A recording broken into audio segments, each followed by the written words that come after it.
Part 1. You are going to hear a conversation between Angela and Mr. Ray. Angela is applying to join the library. Listen to the conversation and complete the form below. First, you have some time to look at questions 1 to 5.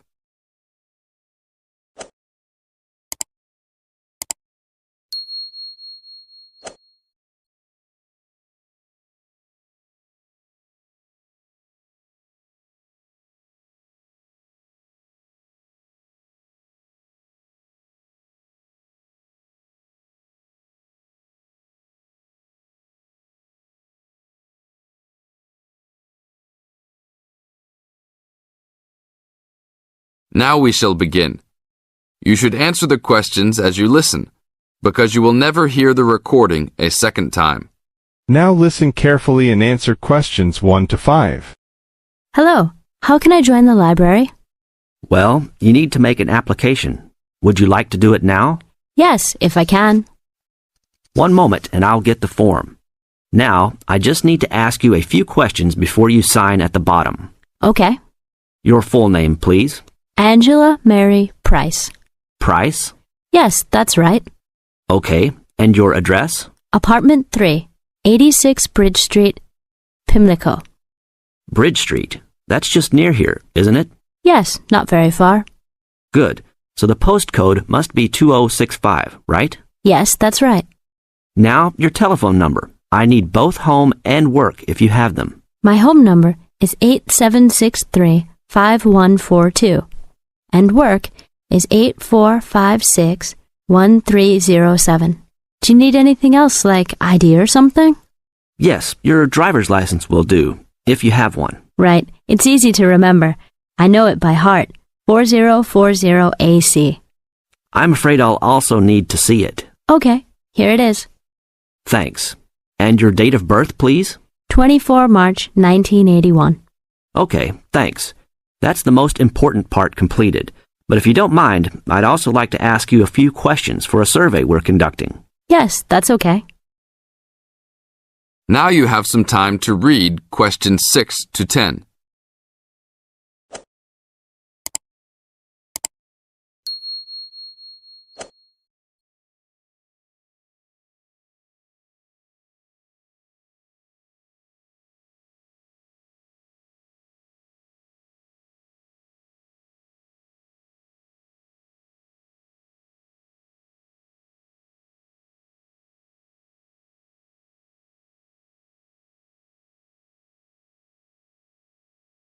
As the conversation continues, answer questions 6 to 10.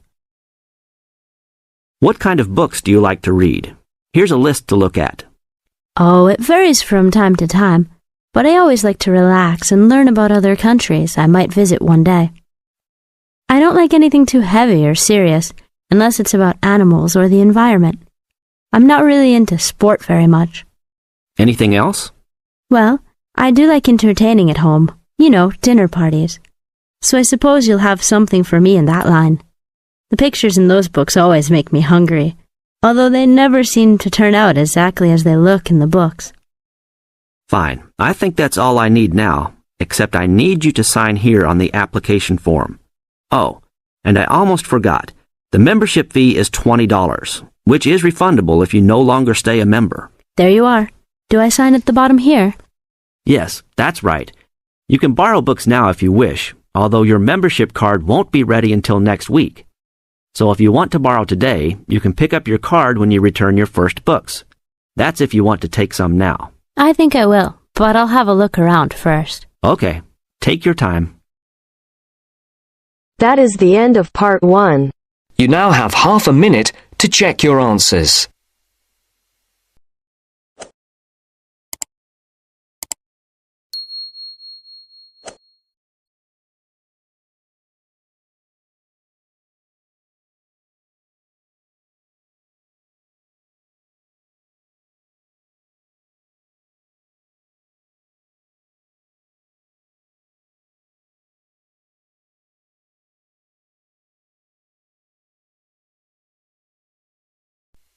Now turns to Part 2. Part 2. You will hear a reporter talking on the radio about an artist's exhibition. Look at questions 11 to 18.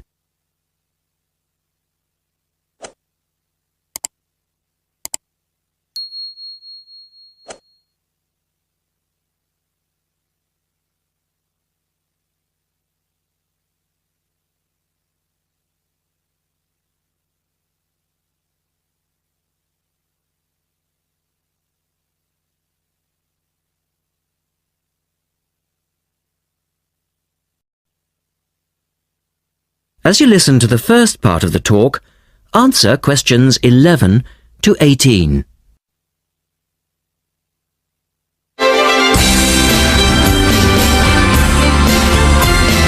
And now for some information on local events and activities.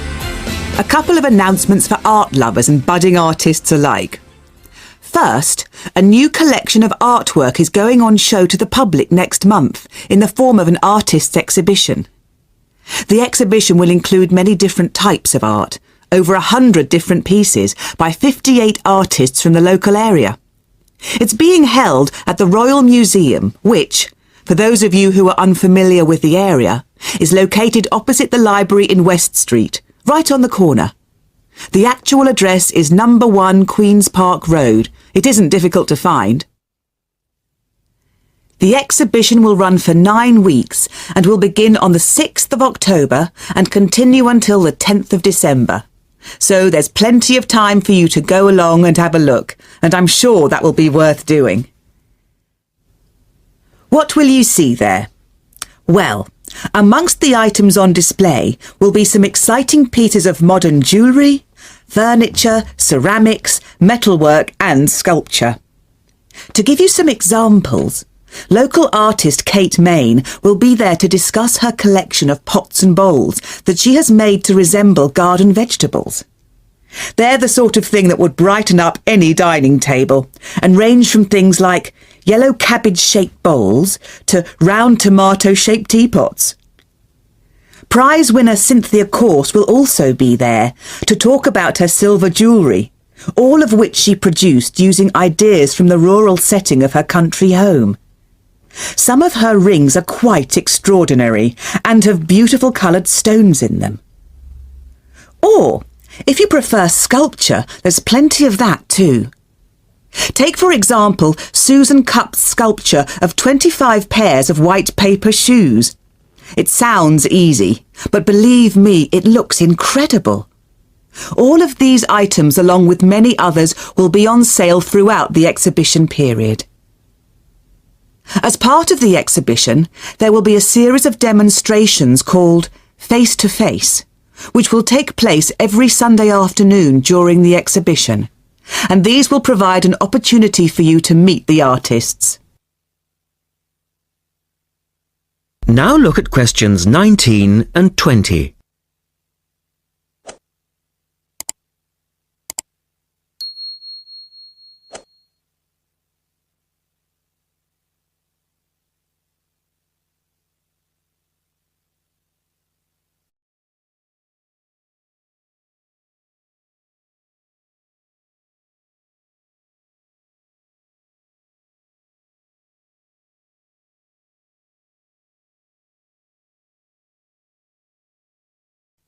As the talk continues, answer questions 19 and 20.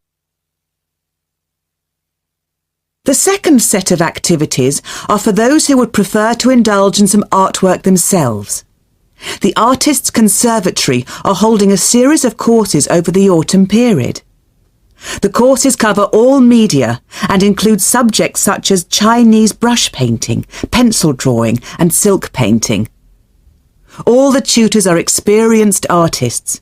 Course sizes are kept to a minimum of 15, and there will be plenty of individual assistance. All the sessions offer excellent value for money and the opportunity to relax in a delightful rural setting. Fees are very reasonable and include the use of an excellent studio and access to the art shop, which you will find sells everything from paper to CDs. And they also include the provision of all materials.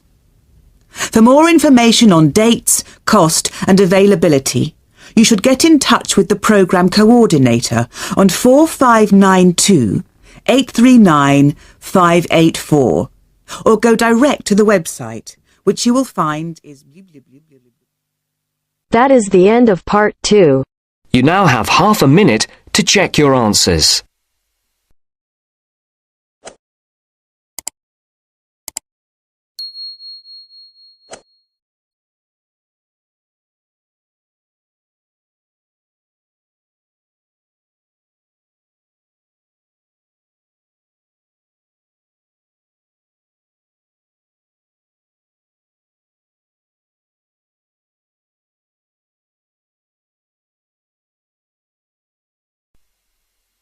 Now turns to part 3. Part 3. You will hear a parent discussing his son's school report with his tutor. First, you have some time to look at questions 21 to 26.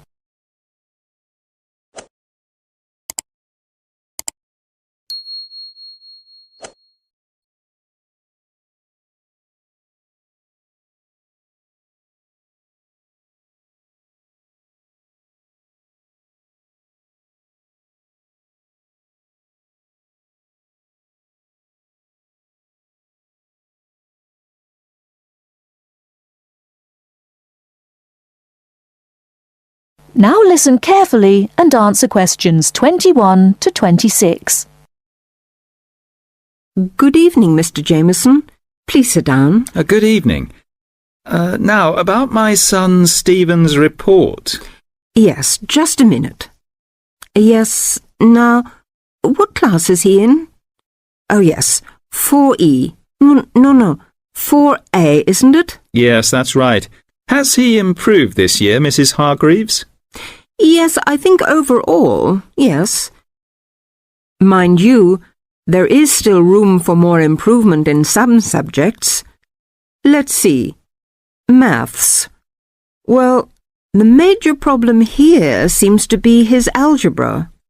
Apart from that, he's doing much better. Could you help him with this, Mr. Jameson?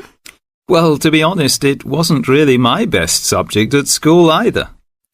But the overall exam result was encouraging. 60%. Yes, and history, I seem to remember a bad report for this last year. Well, he lacks concentration in the class, and of course this makes it difficult to remember things like dates and names, and a memory is quite useful in a subject like this. Oh dear. Well, I'll have a word with him when I get home and see what we can do to improve that. And music. Music, yes. Is he still having guitar lessons? Yes, every Monday after school. His music teacher has commented that he doesn't seem to be taking them very seriously. I think it was just a craze he had, Mrs. Hargreaves. I've noticed that he hasn't been very interested in practicing at home. And also, he tends to talk a lot in class. I mean, he's very talkative, and he only got 40% in the exam. Well, nobody in our family is very musical, so I don't expect him to do very well. Before you hear the rest of the talk, you have some time to look at questions 27 to 30.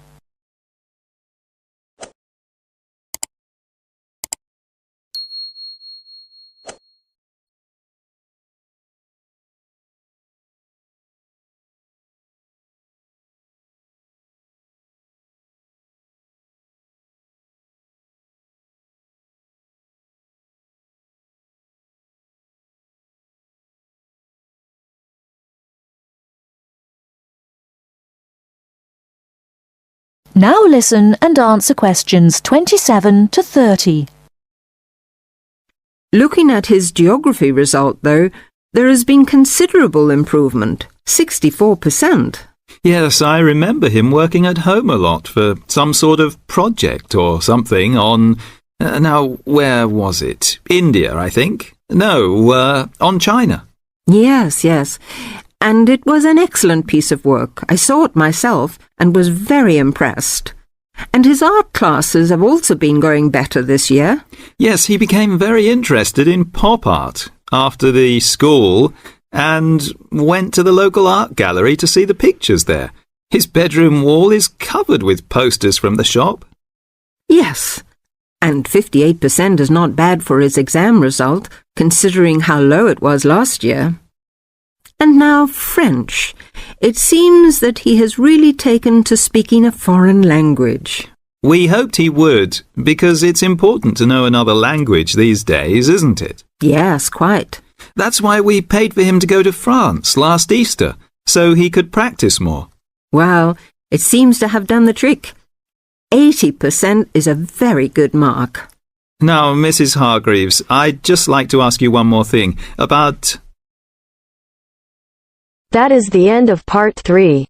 You now have half a minute to check your answers.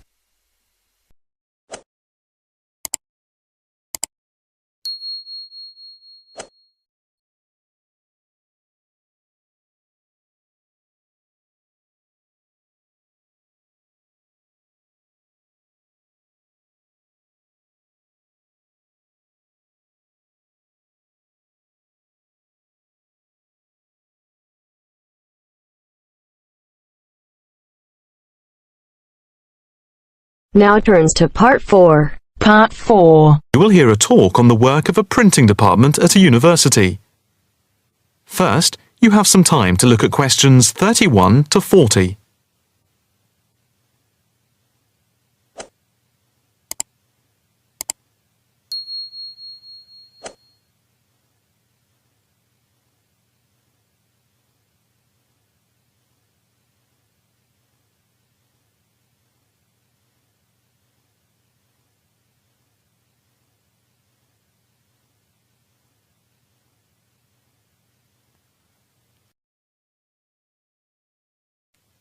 Now listen carefully and answer questions 31 to 40. I am here to give you a brief outline of the work of this new department. The Department of the Printed Word has a very short history, having been created just 10 years ago. Some statistics to start with. The first intake of undergraduate students consisted of 20 students, which rose to 37 in the second year. And we now have about 50 in the first year, doing a wide range of courses, full and part-time. We have a thriving research department, with 17 students on the taught MA course and 7 students doing research full-time. In all, we have 9 full-time lecturers and 16 part-time lecturers who work mainly, but not exclusively, in our evening department. Of the total student body, approximately 21% are from outside the country, a number which has been increasing steadily over recent years. Although students from overseas have to reach a minimum level of competence in English before they follow a course at the university, some may require remedial help with their English, and we can offer help through the Student Support Services as part of the general assistance given to all students. For home students, both graduate and undergraduate, there are bursaries to help with travel and accommodation, for which I would advise you to contact Mrs. Riley at the end of this session. Increasingly, we are forging external links with organisations in the publishing world, and we have been very fortunate in that we have received money to sponsor not just various students within the department, but also technicians and lecturers. Each year we hold a series of lectures which are given by external speakers in the world of printing and the media. The series of workshops that you see around you have been built thanks to a very generous donation which has allowed us to develop our facilities for bookbinding and restoration. Now, the main work of the department relates to teaching the mechanism of printing. And as most printing is now so highly technological, all our students have to be computer literate. For those of you who are interested in taking a module in this department from another department, and who feel that you may not have the necessary computer skills, don't let the technology put you off. We have a number of specialist technicians who can support and deliver crash programs in the computing technology required. As long as you can switch on the computer, you are halfway there. We have what can only be called state-of-the-art facilities, especially for those wishing to move into the publishing world, working not just as printers, but also in editing, page design, layout, and bookbinding. With the extensive facilities we have for book restoration, some of our former students are now employed as expert book restorers and conservationists, skills which were once almost dying out. In the display you will notice samples of work on book cover design, and as well as having all the necessary computer programs for dealing with printing, we have some old printing presses. Despite being largely a modern department, we do have an increasing interest in research into the history of the printed word, ranging from early European to Chinese and Japanese printing techniques. We have in fact some very well-known experts on early printing in Europe in the 15th and 16th centuries. If this area appeals to you, you can talk to Dr. Fred Clare afterwards.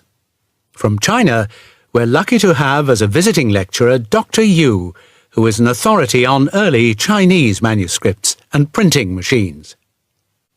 If you are thinking about doing a module with us, or you are interested in doing research after you have finished your first degree, the person to talk to is Professor Clarkson, who will be able to give you all the details.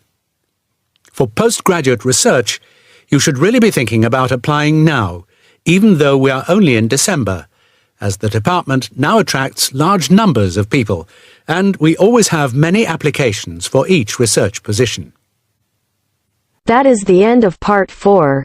You now have half a minute to check your answers.